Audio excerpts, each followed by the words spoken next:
বাংলাদেশের অর্থনীতির লাইফলাইন হিসেবে খ্যাত ঢাকা চট্টগ্রাম মহাসড়ক। বাংলাদেশের যে কোনো আন্দোলনেরই একটা বড় প্রভাব পড়ে ঢাকা চট্টগ্রাম মহাসড়কের উপর।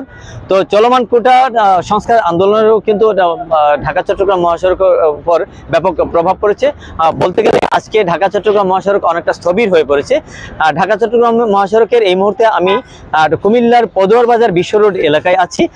আপনারা পেছনে দেখতে পাচ্ছেন যে মহাসড়কের দু একটি পণ্যবাহী যানবাহন ছাড়া কিন্তু যাত্রীবাহী যানবাহন খুব একটি নেই। বিচ্ছিন্নভাবে দু একটি চলাচল করলেও কুমিল্লা থেকে দূরপাল্লার কোনো যাত্রীবাহী যানবাহন আজ কিন্তু এখনো ছেড়ে যায়নি। ফলে মহাসড়কের চলাচলকারী যাত্রী সাধারণ কিন্তু অনেকটা দুর্ভোগ পোহাচ্ছে।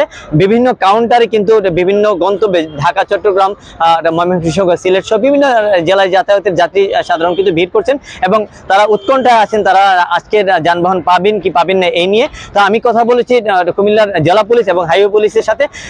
তারা কিন্তু আমাকে যেমনটি জানিয়েছেন যে মহাসড়কের শৃঙ্খলা বজায় রাখার জন্য কিন্তু তারা পর্যাপ্ত আইন শৃঙ্খলা বাহিনী মোতায়েন করেছে। তবে আমার কেটে দেন।